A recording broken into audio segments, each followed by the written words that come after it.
Hello, welcome to the Leeds house. I'm on my own today. Kevin is not here. So I tried to get somebody in, but it didn't work out that way. So you're just stuck with me today. And what we're going to talk about, obviously, we're going to talk about the game that was. It was a gut-wrenching one, really, at the end of it, wasn't it? But really good sort of performance. So let's see if there's anybody in. Tom's put a little comment earlier. Disappointed to lose 2 points, but the draw was always going to be a good result against the informed Premier League team. If we can play that all season, we'll survive. Absolutely agree. I thought we were the better team, to be honest with you. Got a bit shaky near the end where we sort of sat back a little bit, but we'll sort of break it down. We'll go through the game. We'll go through some sort of players I thought played well, and I'll just talk to myself because I'm on my own. So first and foremost, let's talk about Bournemouth. I thought Bournemouth were a really good team. They've been doing really well in the Premier League for the past few seasons, sort of, building a sort of identity up there. And Iriola going in, I know they had a bit of a struggle at the start when he first went in, but he's really sort of got them physically fit team. You could see that yesterday when they really pushed us, really pressed us, and we were struggling at the start to sort of get any control. You could see the way there was a few sort of, like I said, our better passes of the ball weren't able to do what they normally do. Ampadu being one, played a few dodgy balls back to Darlow. Strauch just couldn't seem to find a forward pass. Kicked out a few times, but that's down to Bournemouth and their press, and they really took it to us. So yeah, they'll be up there, I think, this season. I mean, we seen them against Liverpool at the start. They were unlucky to lose that game because I thought they were really good in that game. So for us to really restrict that team to any sort of decent attempts on goal up until right at the end, I thought that's a credit to us. I thought we handled ourselves pretty well, and we're looking like we're a Premier League team. It sounds stupid to say because we are, but we're really showing our mettle up there. Really compete with them. So yeah, Bournemouth, I thought a good team. I thought I didn't think they were going to carry on that press. It happened a few times last season, actually. There was a few teams, Sheffield United being one of them, when we played at their ground, and they really sort of pushed on us quite early. But it's about keeping that momentum going. And as soon as they scored that goal, talking about Sheffield United, they sort of shit themselves a little bit, and we just dominated and took over.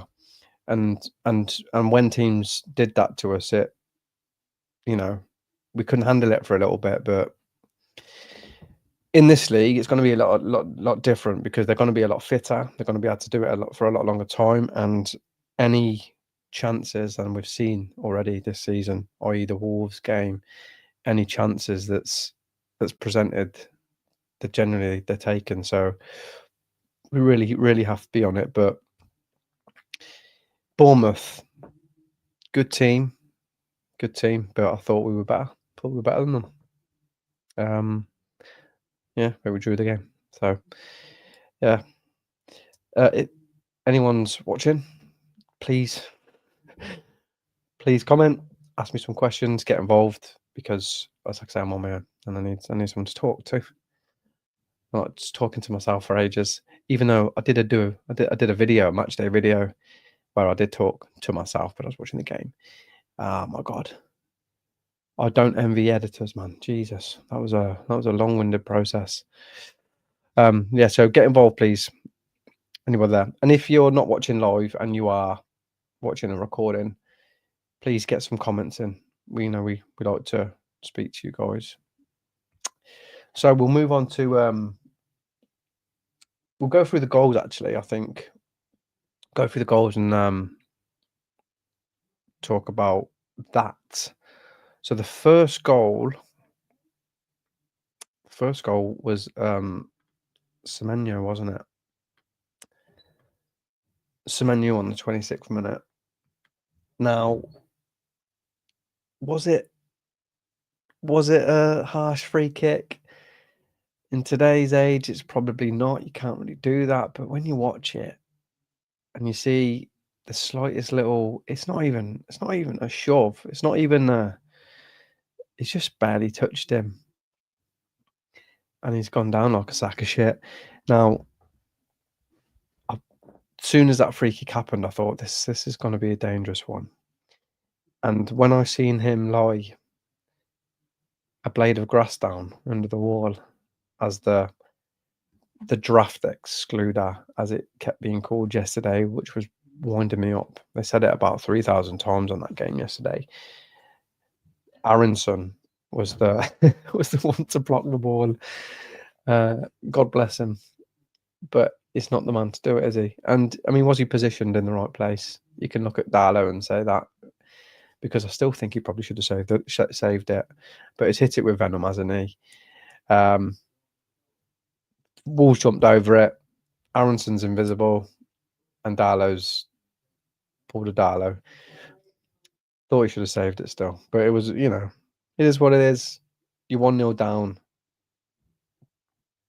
Fairly decently struck. Centre of the goal. All should have been done. Not the wall. Not the wall. It's not the wall's fault. The whole point of that thing lying down is so the wall can jump. So there's not, they can't thread it underneath, which is exactly what he did. So not really the Wolves' fault. I'd say it's probably the positioning of Aronson, and you can only put that down to Darlow not putting him there. But yeah, it was a shit goal to concede, because I thought we started pretty good. That first chance from down to Calvert-Lewin, actually. So the next goal, which was a surprise to probably every Leeds fan, was Joe Rodon popping up, being the Premier League on 37 minutes, the Premier League striker that we never thought we was ever going to get from him, because there was a comment made in that about how can a player play 200 so games and only score 2 goals? And it's like, well, just go and watch some of his attempts in the last few seasons and you'll see why he's only scored 2 goals in that time. But, he showed up when we needed him to. It was a fairly decent header, but I think the keeper should have saved that as well. Maybe Semenyo's put the keeper off a little bit. Maybe he has, maybe he hasn't. I don't know. But it was a good header, but even with Semenyo there, I thought the keeper probably should have saved that one as well. So 2 goals that I think the keeper should have saved. Joe Rodon and Sean Longstaff on set pieces. And he found Joe Rodon nearly every single time he took a corner. And he could have scored a couple more. But yeah, Joe Rodon popping up there with a goal, which surprised me. It took me a while to take that in, that our ultra defender that knows how to direct the ball away from goal got it on target and in. So thank you, Joe Rodon. I'm thinking maybe it is now he's in the Premier League. It's like, right, I can do a bit more than just defend now. I can add some goals to the attack. And thank you, Joe Rodon, for scoring that goal. It was really, really, really appreciative. So that made it 1-1. We move on to the goal, which I didn't think went in, which was Sean Longstaff on 54 minutes with an absolute, what turned out to be a really, really, really good strike. But watching it and commentating on the game yesterday, I did a video, and I thought he hit it wide. It was great play from Goodmanson to keep the ball in play and to battle the ball.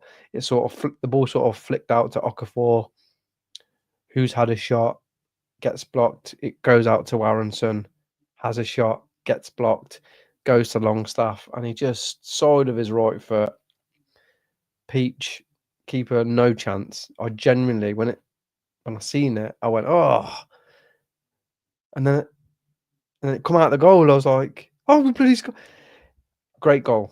Great goal. To be fair, great goal to cap off an absolute peach of a performance from Longstaff, because I thought it was magnificent. I will get on to him again.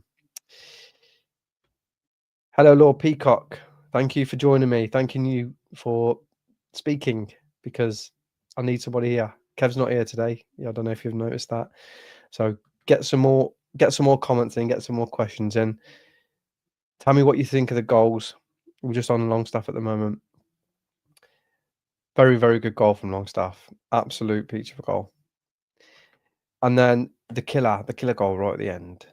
And this guy, about 5 minutes before or so, 5 minutes, he's had a really good chance to score, and he's not caught the ball properly.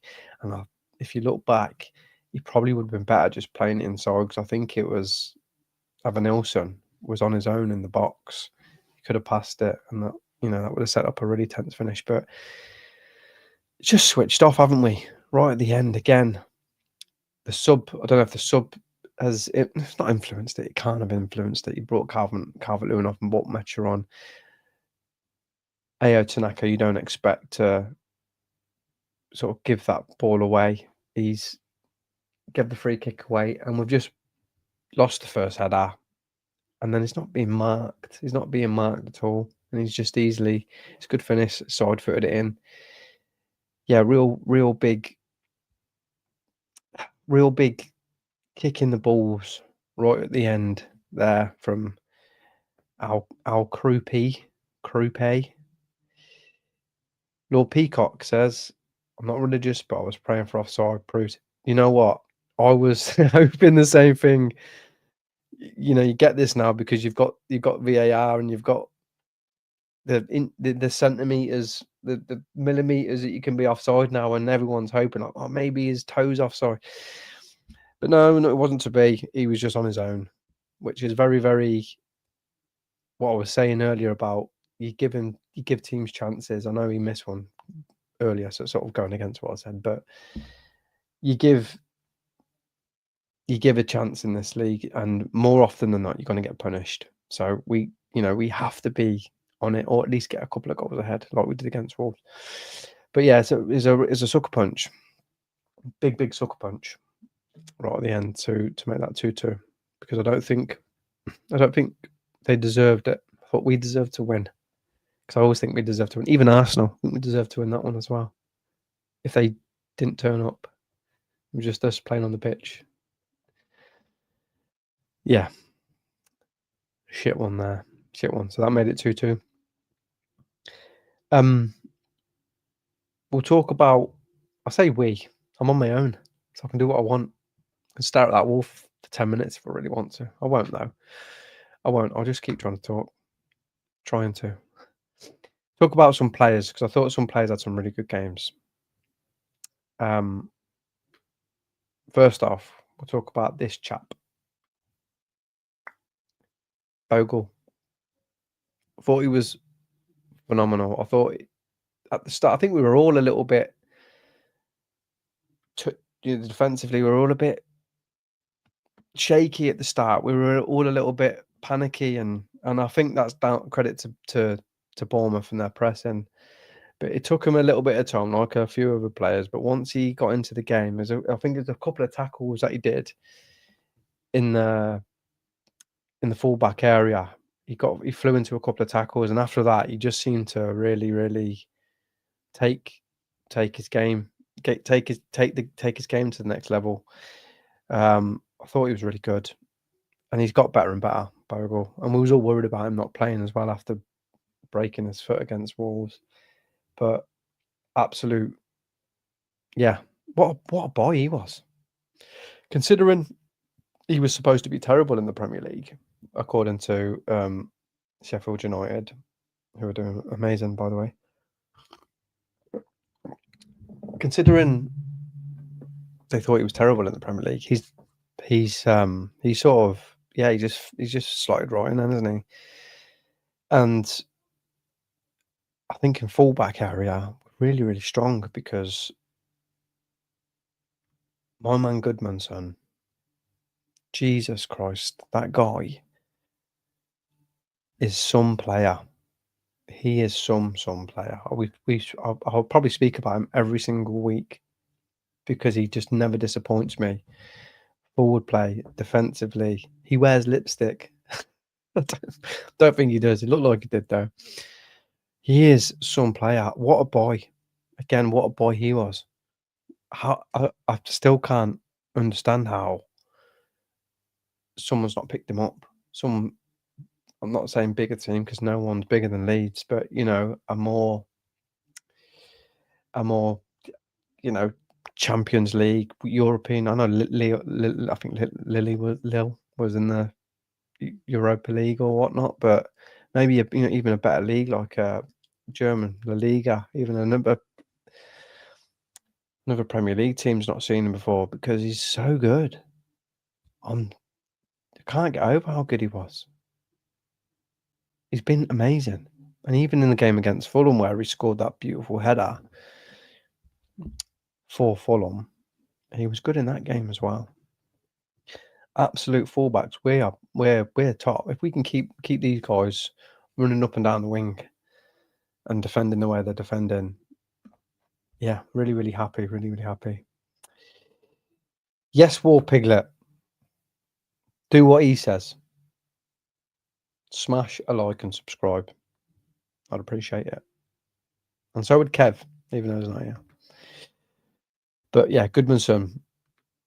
What do you think of Goodmanson, guys?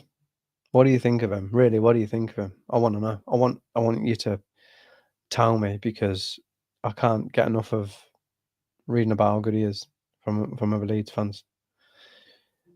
And then we'll go on to the big man. The big man up top didn't score. Should have. Calvert-Lewin should have scored a hat trick. Should have scored a hat trick, but he was great. Great, just what we need in this league: a workhorse, someone that is gonna absolutely just run his ass off. And he did. He ran till he couldn't run no more. There was one point, it was like 90th minute, and you could see him. His legs was barely moving, but he put a shift in, man, and he should have scored a hat trick though. Should have scored first minute. Should have scored, and then there's the poke one from the distance. You'd think, yeah, should score that, but it was the header for me.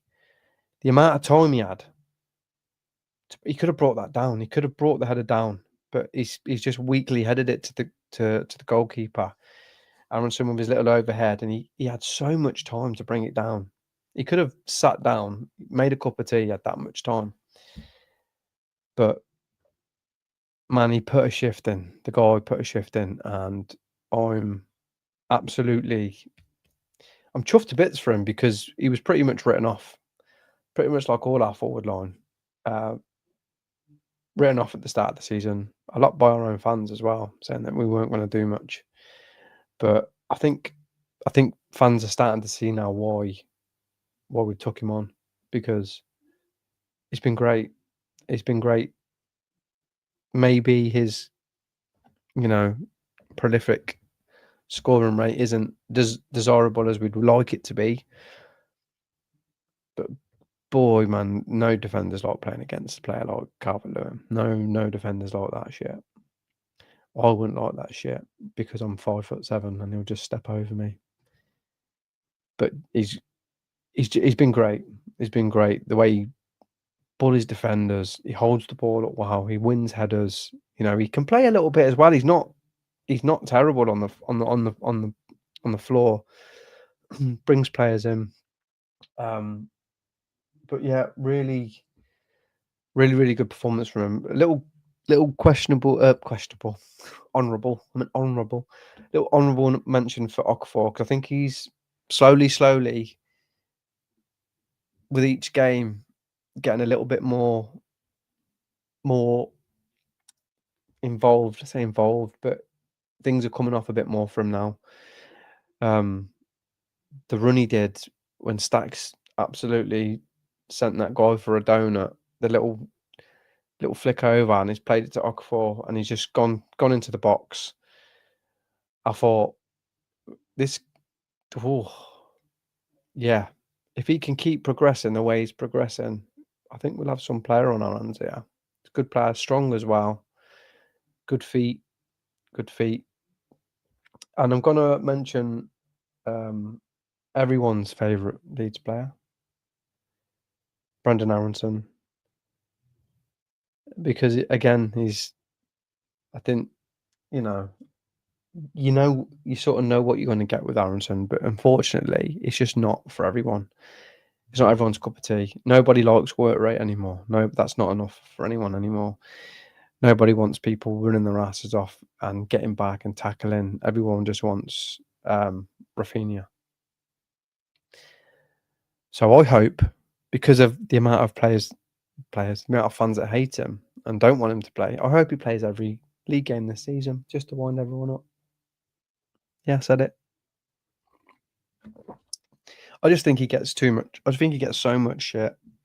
And even last week when Daniel Farke was talking about, I mentioned it on my video yesterday, when Daniel Farke was talking about what he wanted Okafor to do a little bit better. Even from that, fans were slating Aronson about how he's not criticising Aronson for the stuff that he doesn't do right. But everyone, all the Leeds fans do it for him. They don't need to criticise. He doesn't need to criticise him in public because every Leeds fan criticises him. They absolutely hammer him week in, week out. But you know what you're going to get from him. You're going to get someone who's going to work their ass off, and that's the next best thing that you want. Do you know what's funny as well? Because I genuinely believe if he was in Bielsa's squad, I think Bielsa would play him as well. I genuinely think Bielsa would play him because of what he does off the ball, his work rate. Bielsa loves that shit. I think Bielsa wanted him, didn't he, in that summer? But he didn't. He didn't want to come at that time. He wanted to wait to see if we stayed up, which we did. But Bielsa wasn't there. Marsh was.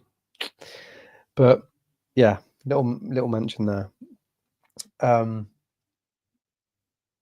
What should we talk about next? Should we talk about the man of the match? We'll talk about man of the match. I think we'll do that. Tell me who you guys thought was man of the match. Well, I think we've all got the same person because he's been amazing since he's come in. And that man is none other than this guy here. Sean Longstaff, man. What a player. What a player. What a sort of full-blooded engine that we have in that midfield, tackling. I think he got an assist, he got a goal. His work rate's phenomenal. I'm gonna forgive him for the run against Wolves where he's missed that runner, because the guy has been phenomenal since he's come in. Really, really good player. Really, really, really, really strong midfield that we have at the moment with Stack. Amadou probably didn't have his best game yesterday, but still, he was still good. But Longstaff, you can't drop him. You know, everyone's looking at Tanaka when he's coming back in, but you're not dropping. You're probably, if anyone out of the three, who are you dropping? Who are you dropping at the moment? Because Longstaff's probably at the moment, purely for his work rate and what he brings to the game, is phenomenal. It's absolutely, and he's like that.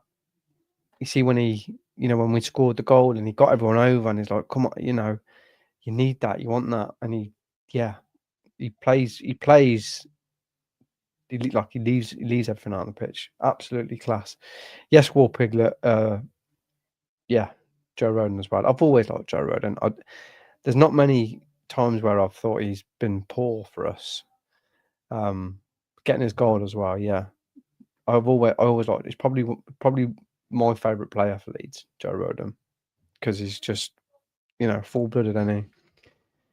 But again, we look at the players that were brought in and how they're starting to perform now, and you have to just give credit to the recruitment because they've been great, all of them. I mean, we haven't seen much of Ball now.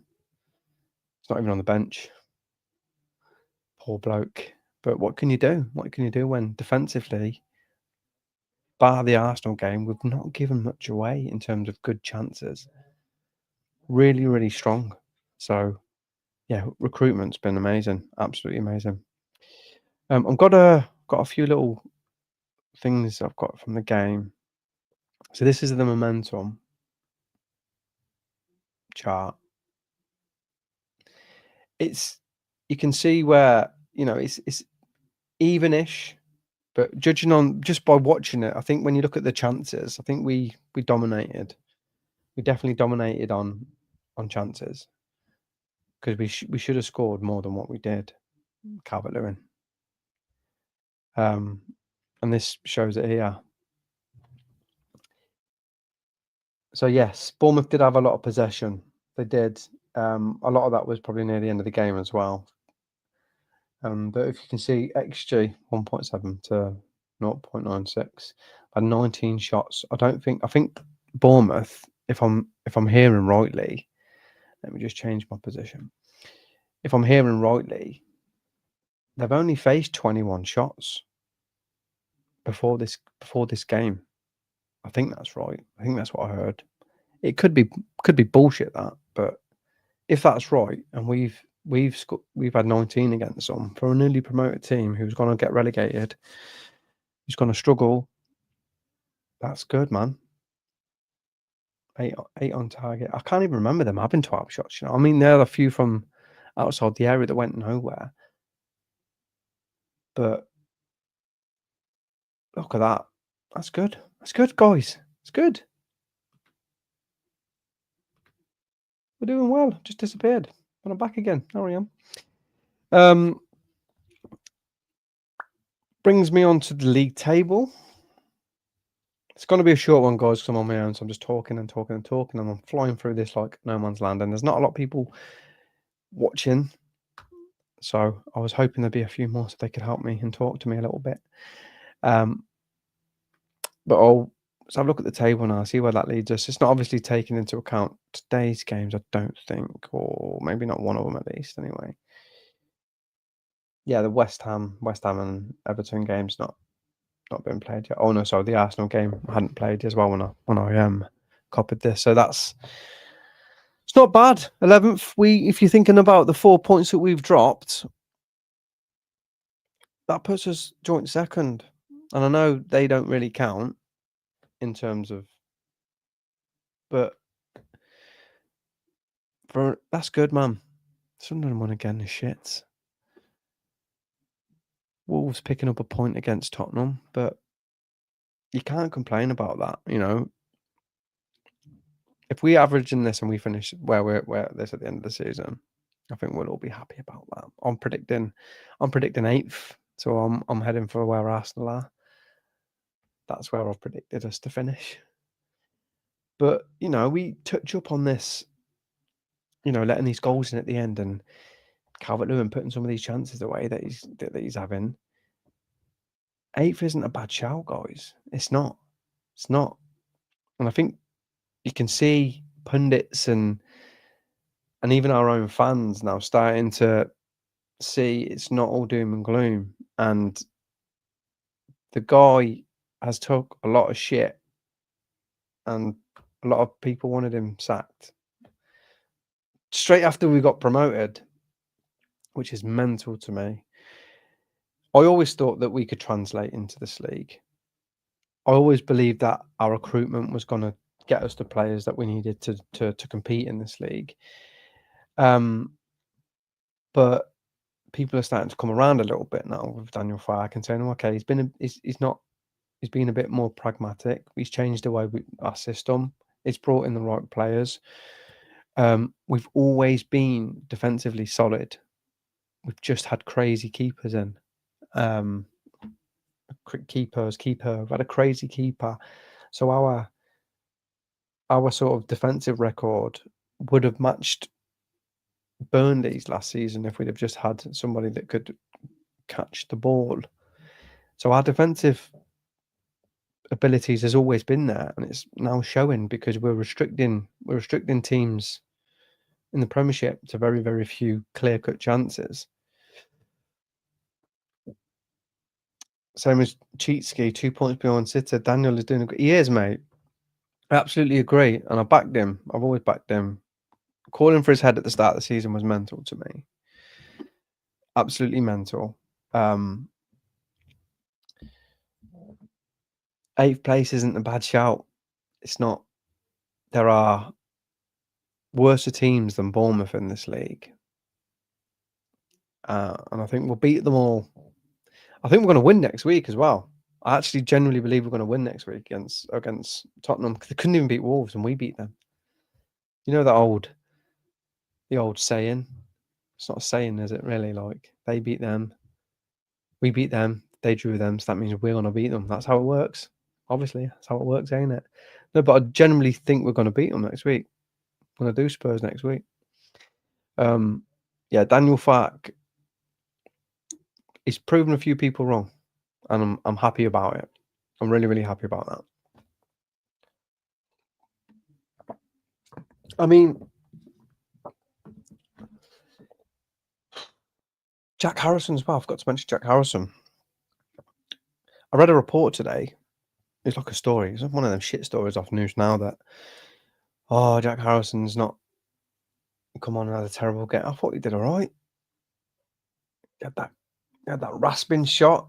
Reminded me of the goal he scored against Newcastle when Darlow is in goal. He slapped it into the top corner. Great shot. But then you watch it and the keeper could have caught it, but he made, he did the save for the cameras. But all in all, to come away from that game and be disappointed that we've not won I think that's a good shot. I mean, it's a good sign.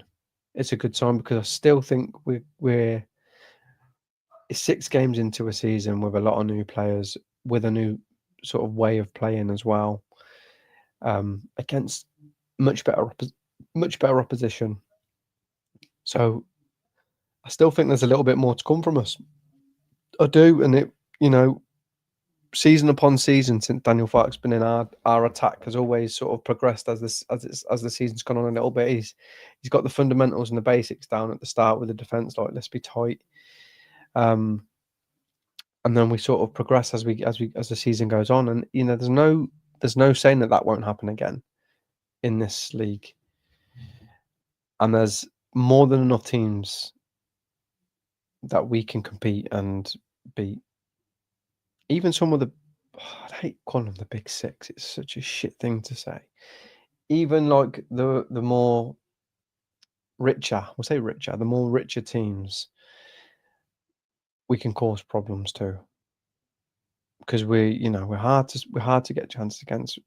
Arsenal was probably a game that had come too soon in this season for our team to sort of chuck Jalen. But even in that game, it was like we were doing all right until they scored. We started to grow a little bit into it, but yeah, I'm not worried. I'm not worried. Is anybody's predictions like sort of changed since the start of the season on how well we think we're going to do? Because 17th was the target. 17th would have been a monumental sort of victory for Leeds finishing there. I wonder if people's minds have changed a little bit. I know people's minds ain't going to change about Aronson. Oh, let's have a look. War Piglet. Do we sell Pro in January to buy the right winger?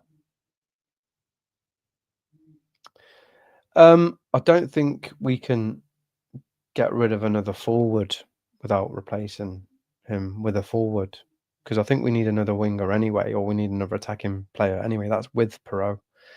When you've got 4 keepers in your squad, it's not, it's not great. Melier will probably be gone. Do you know what? I've been a bit harsh on Perot, but we know that if you're putting Perot in the positions that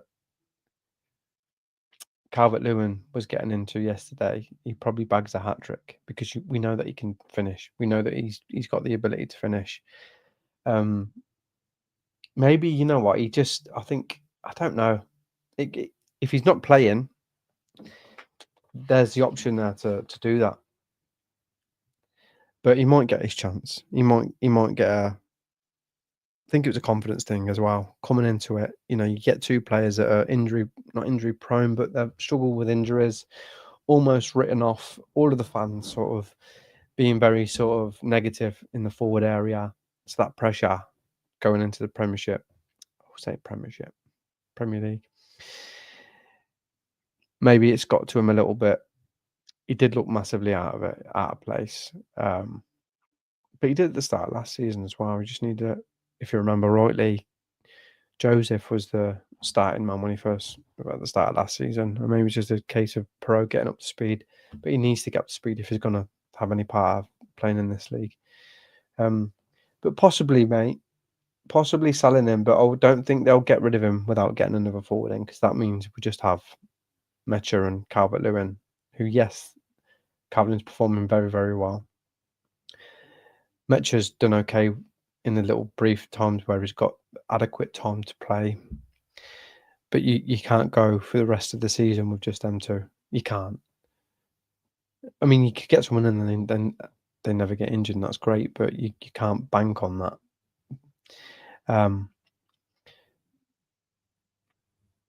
Who knows, mate? Who knows?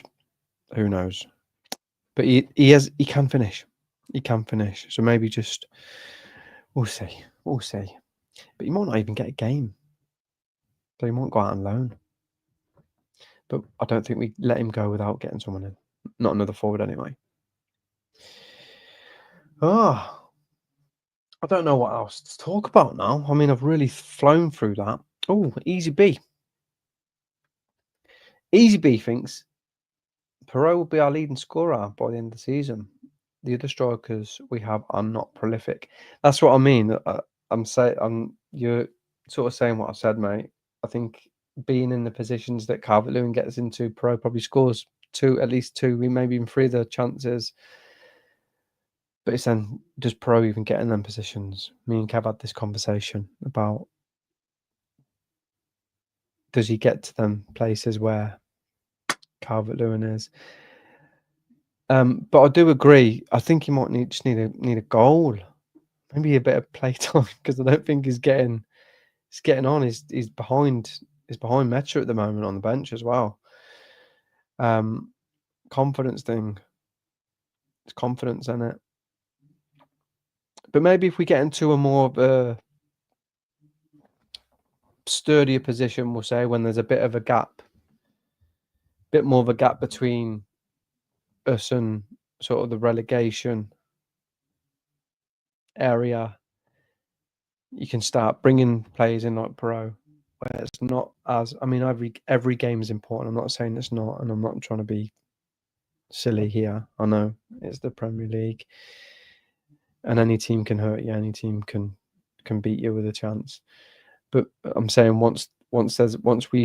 if we establish ourselves a little bit more, and teams are a bit more fearful of us, especially sort of whether they're going to get chances to score against us, because I think we'll get better and better. We still got Biol to come in as well, because he's not going to sit all season on the bench, as well as Roden and Strauch's doing at the moment.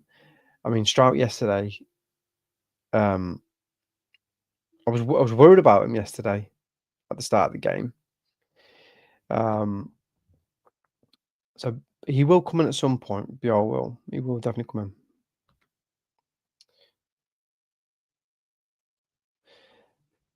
Possibly, mate. Again, but if we're picking up points and we're winning, is them scoring going to be a massive deal? Because if we're adding goals from other areas now, Longstaff scored now, Stack scored now, Okafor, we've still got Nonto, James. If we're adding bits of goals and we're picking up points and we're winning games, but not Okafor, but Calvert-Lewin isn't scoring, but he's putting himself about and is being the reason why other players are scoring. I don't think it will be a case. If it comes to a point where they're costing us points with the missed chances, then possibly Perot will get a shout to come in. But then he's got to take it as well, because if he's almost not been on the pitch when he's been on the pitch, when he's played so far. But we'll see. I guess that, like you say, if he's missing chances, it's down to how we're doing as a team. It's down to how the results are coming in. Because I don't think it'll matter if they're missing chances and we're still winning. Because, like I said, Calvert-Lewin will allow other players to take part in the game and to, score goals. But we'll see. We'll see.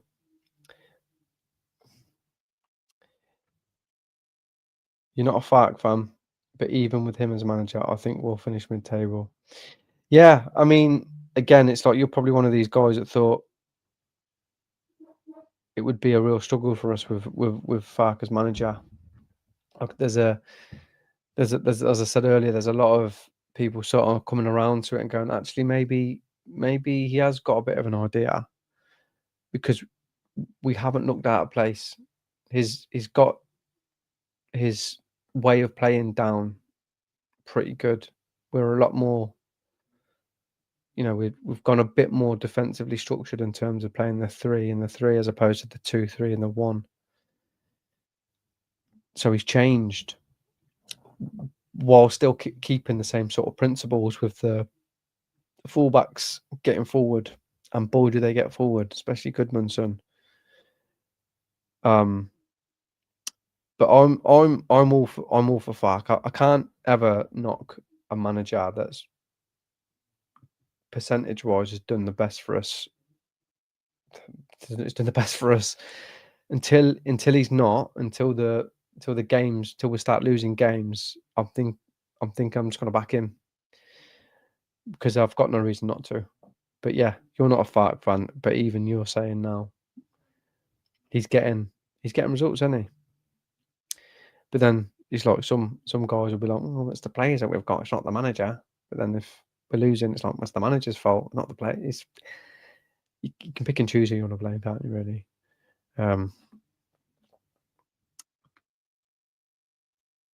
No, Fark is not a Premier League manager that can use creative players. So he's reached his ceiling. Well, I mean, that's up for debate, isn't it? Because it's, according to some, mate, is already surpassed his ceiling, because we've gone 6 games into the league, and he's not been sacked. But each to their own. We've all got our opinions. I'm like I say, creative wise, we were the best created team. Well, that doesn't make any sense. Sorry. We created the most chances under him for probably the past 2 seasons. But he likes to get his structure right first. He likes to get his defensive structure solid, and then the forwards sort of come into it. But we'll see, mate. We'll see. If we finish mid-table, he's not being sacked, because he'd have done a phenomenal job. So we'll see what happens with that. Like I say, if we start losing a few games, under no illusion, I know how today's football works. There won't be a lot of rope, especially in this league, because survival is imperative. But I think we're going to finish 8th. So he'll be manager of the season. Manager of the season for me. What's your Easy B? You're probably one of the guys that absolutely. What's your views on Aronson, mate? Come on. Let loose. Because I don't mind him. He can be frustrating, but so can a lot of players. Like but he, does a job. Does a job. Let me know what you think. Because everybody hates him. It's mental. I've never seen such a hated figure that plays week in, week out for our team. And I didn't think he played bad yesterday. I thought he did all right. A lot of fans in the ground thought he did all right as well. There's not really much to say. There's not really much more to say. I did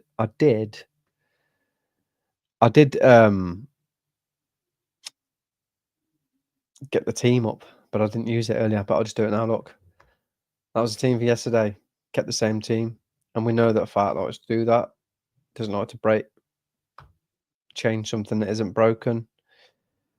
If they're all fit, they'll probably play again next week. Consistency is massive for some managers. Getting into that continuity, that's not even a word, but you know what I mean. Like consistency, having the same players playing and getting used to it. So you'll probably have the same team next week. Wow,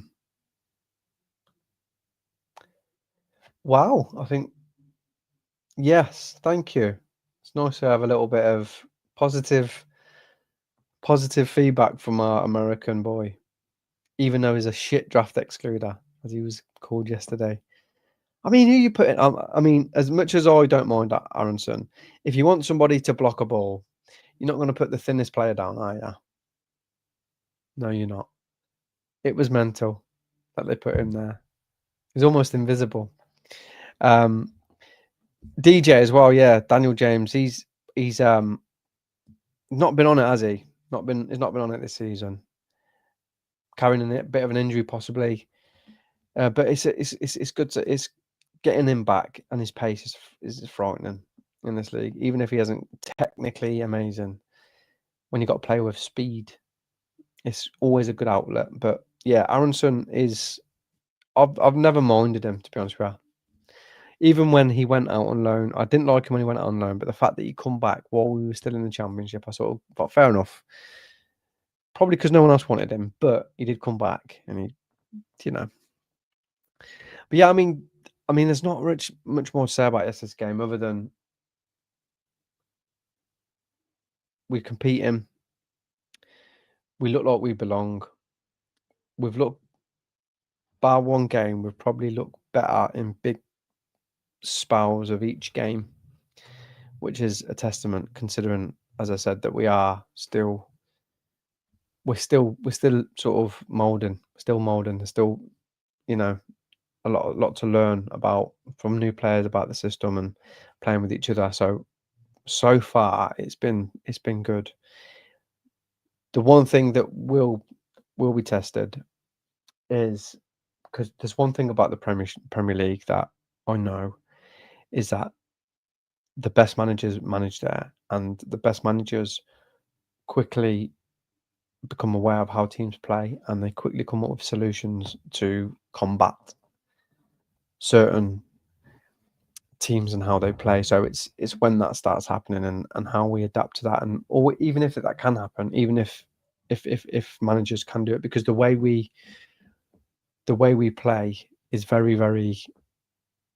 We just snuff out any sort of like real good goal threats on our goal.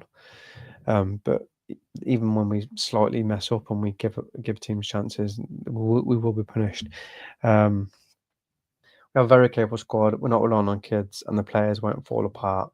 Everything looks ready. Yeah, I agree, mate. As I say, and that's down to the recruitment. They haven't gone out and just bought. They've specifically targeted a certain age, a certain physicality, a certain level of experience, and it's showing. It's showing. No one hides in this squad, in this team when they play. And yeah, like I said, I'm backing us to do pretty well this year. I predicted 8th based on Daniel Farke's teams always better than Bielsa's teams. And I'm not saying there's a better manager. I'm just You know how football works. You know, like the weird records and stuff.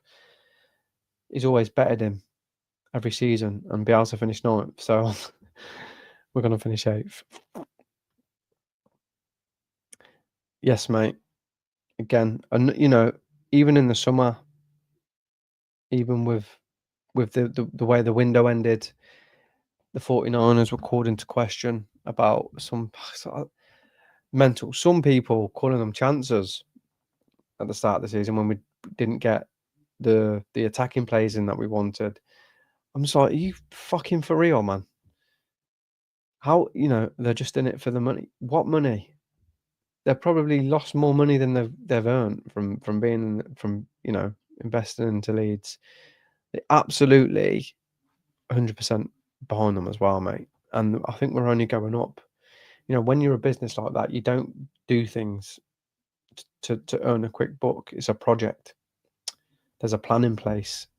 They want to turn us into a £1 billion club, which is not out of the ordinary in today's world. You know, the plans of the stadium expansion coming. We're on the up. We are on the up, and now we've got a squad capable of, you know, competing in this league next season as well. You know, if you're thinking about the players that we've bought now, the players, if we do well this season, the players that then we're going to attract next year with the stadium expansion should be starting at the end of next season. This season, like I say, everything looks good. Everything looks good, and it's good to be a part of it because, as you all know, it's been an absolute shed for a long, long time for Leeds fans. But now we can all smile, even though a lot of Leeds fans still find something to fucking complain about. A few years, mate, on and off. We're not been massively consistent. I've started doing a match day thing. Fuck me, I sat up till 2 o'clock last night editing. I've got so much praise for editors now because I'm not an editor. I don't know what I'm doing. I guessed half of it. But yeah, a few years. Me and Kev started doing this a few years ago. We started doing it on Spotify with art videos, and then we just, you know, plod along every time. I'm trying to be a bit more consistent though. So usually, if Kev's not doing it, I wouldn't have done it. But I thought, why not? I'll jump on myself. I asked a few people to come on. They couldn't come on. But yeah, a few years now, mate. I'm hoping it will be forever. To when Leeds, I'll stop when Leeds get to the Champions League, and then I'll be like, I don't need to create anymore. I'm an old man. I'm old now, but I'll be an old man. But yeah, couple of years now, buddy. When we got relegated, the season we got relegated is when we started. Yeah, that was a fun time to start creating Leeds content. Is in that season with Marsh and Gracia, and then fucking Allardyce relegating us for the second time. I reckon he did that on purpose. Last game of the season, you play 7 defenders. What the fuck are you doing? What are you? I know you're a defensive manager, but fuck me, Georgie Rutter was on the bench. Just fucking play. What you got to lose? Jesus, yeah. Since then, mate. Anyway, guys, thank you for the few guys that have joined me and helped have someone to talk to. If you're not watching this live, get your comments in, get your likes. Oh, wait there. Let's have a look. What you saying, mate? I've always supported new Leeds content creators before they become too big for their boots. I don't think we're gonna get big, mate. I'll be honest with you. We're not consistent enough, and we haven't got the time, as you can see. Kev's not here. But I'll just do this for the crack. You know, I'm not trying to be a big super content creator. I just like talking about Leeds. That's it. But thank you for your support. I massively appreciate it. War Piglet, Mentonville, sorted to stay up. Nope, the Niners put 100 million to the forward line next season onwards and upwards. I think they will as well, mate. I really do. I think they will. They've given us exactly what we've needed for the past few seasons. And there's nothing to tell me that they're not going to continue to do that. They want to make their business better. So why wouldn't they? But totally agree. And War Piglet says, smash a like before you go, please. Thank you. Thank you everyone for watching. As I say, if you're not watching live, comment, like, subscribe. We should be back next week with Kev. I'm going to try and do another match day video. I've got one out now. If you want to go and check it out, I'll comment the link in the comments after this is finished if you want to go and watch it. Yeah. Or we'll probably see you next week, guys. Thanks again.